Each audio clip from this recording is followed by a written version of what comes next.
멀어지고 이어지고 그래도 남는 인연을 배우는 밤. 오늘의 이야기는 코살라국 들판과 강물이 만나는 저녁 논둑에서 시작되었습니다. 사연아는 평생 이 마을에서 살아온 중년의 남자였습니다. 젊은 날 그는 형제들과 함께 논둑을 달리며 자라났습니다. 어느 형제와는 가까이 지냈고 어느 형제와는 사소한 말다툼 뒤에 점점 멀어졌습니다.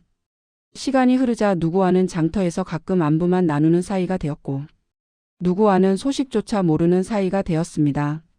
어느 저녁 사연아는 논둑에 홀로 앉아 해가 지는 하늘을 바라보고 있었습니다. 머릿속에는 지나온 사람들의 얼굴이 하나씩 떠올랐습니다. 함께 웃고 울던 친구. 아무 말 없이 곁자리를 지켜주던 이웃. 함께 늙어가자고 약속했지만 먼저 떠나버린 이들. 그는 조용히 속으로 중얼거렸습니다. 내가 사람을 잘못 만난 인생이었던 것은 아닐까. 이렇게 관계들이 흩어지는 것을 보면 결국 다 소용없는 인연이었던 것은 아닐까. 가까워졌다가도 어느새 멀어지고 끝내 남는 사람은 몇 되지 않는 것을 떠올리자 가슴 한켠이 허전해졌습니다. 그날 저녁 들판 끝길을 따라 부처님과 제자들이 천천히 걸어오고 있었습니다. 부처님이 잔잔한 눈빛으로 그를 바라보며 물었습니다. 이 저녁 그대의 마음에는 어떤 물길이 흘러가고 있느냐? 사연아는 잠시 숨을 골랐습니다. 그리고 그동안 누구에게도 꺼내지 못했던 마음을 조심스럽게 말했습니다.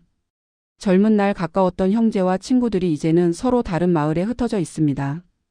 배우자와는 함께 많은 시간을 보냈지만 어느새 말수가 줄어든 저녁이 늘었습니다. 아이들은 각자 자신의 삶을 찾아 떠났습니다. 사람들이 이렇게 멀어지고 이어지고를 반복하는 것을 보면 제 인연이 잘못된 것은 아닌지 자꾸 생각이 납니다. 결국 모든 관계가 흩어지는 것이라면 다 소용없는 일은 아닐까 하는 허전함이 듭니다. 부처님은 잠시 논둑 아래를 내려다 보셨습니다. 부처님이 손가락으로 물이 흐르는 곳을 가리키며 말했습니다. 저 논둑을 따라 흐르는 물길들을 보아라. 겉으로 보면 저마다 떨어져 있는 논밭처럼 보인다. 집집마다 자기 논을 가리키며 서로 다른 밭이라고 말한다.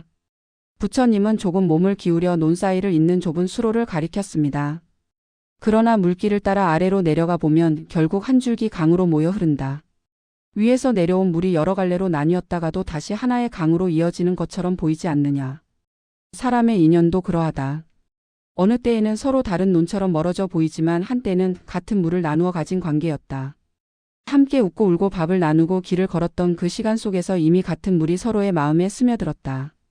사연아는 조용히 논둑 아래를 바라보았습니다. 좁은 수로를 따라 작은 물방울들이 서로 부딪히며 흘러가는 모습이 눈에 들어왔습니다. 부처님이 그의 얼굴을 바라보며 다시 물었습니다. 그대는 지금까지 인연을 무엇으로만 재어왔느냐? 사연아는 조금 떨리는 목소리로 대답했습니다. 끝까지 남아준 사람. 지금 곁에 있는 사람의 많고 적음. 그 눈으로만 제 인연을 재어온 것 같습니다. 부처님이 고개를 천천히 저었습니다. 붙잡아야 할 관계와 정리해야 할 관계를 가르는 일에만 마음을 쓰면 마음은 늘 메마르게 된다. 누가 남았고 누가 떠났는가만 세다 보면 이미 한때 같은 물을 나누었던 은혜를 보지 못한다. 이제 그대의 남은 저녁에는 조금 다른 공부를 해볼 수 있다. 부처님은 다시 논둑을 가리키며 말을 이었습니다. 이 논에는 어린 시절 함께 논둑을 달리던 형제의 웃음이 스며 있다. 저 논에는 힘겨운 날 함께 짐을 나르던 친구의 땀이 스며 있다.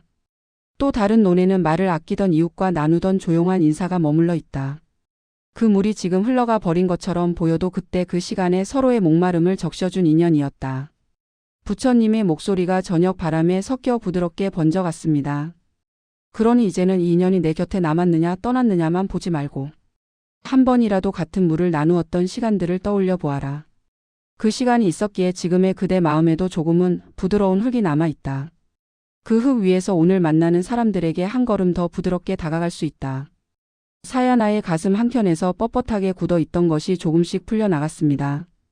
떠나간 사람들의 얼굴을 떠올릴 때마다 밀어내듯 고개를 돌리던 마음이 조용히 멈추었습니다. 그는 속으로 천천히 되뇌었습니다. 멀어져 버린 인연이 헛된 것이 아니라 한때 같은 물을 나누었던 밭이었구나. 그래서 지금의 내가 이 논둑 위에 서 있을 수 있는 것이구나. 부처님이 마지막으로 말했습니다. 그대가 오늘 저녁 논둑을 걸으며 지나온 인연들을 관찰하고 감사하는 것. 그것이 바로 남은 삶에 허락된 저녁 공부다. 물길이 흘러가 버렸다고 해서 강이 사라지는 것은 아니다. 그대 마음에 스며든 물은 이미 그대를 적시고 다른 이들에게로 흘러갈 준비를 하고 있다. 사야나는 두 손을 모아 깊이 절을 올렸습니다. 돌아오는 길에 그는 논둑 사이를 흐르는 물을 다시 바라보았습니다. 집에 가까워졌을 때 그는 오늘 마을에서 마주칠 사람들의 얼굴을 떠올렸습니다. 우물가의 이웃, 장터에서 오랫동안 같은 자리를 지키던 상인, 집 안에서 먼저 잠이 들 아내의 얼굴. 사야나는 마음속으로 조용히 말했습니다. 그래도 나는 여전히 오늘 만나는 사람에게 한 걸음 더 부드럽게 다가갈 수 있다.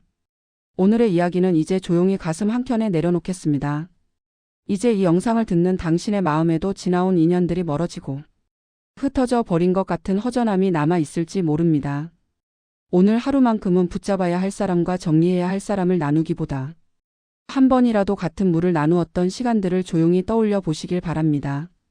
당신이 걸어온 논둑 곁에서 함께 흘렀던 물길들을 떠올리며 지나간 인연과 남아있는 인연 모두에게 조용한 감사 한 줄을 마음속에 놓아 보시길 바랍니다. 오늘 밤만큼은 누구에게도 서두르지 않고 당신이 만나는 한 사람 한 사람에게 한 걸음 더 부드럽게 다가갈 수 있는 마음을 숨결 위에 살며시 올려두시길 바랍니다.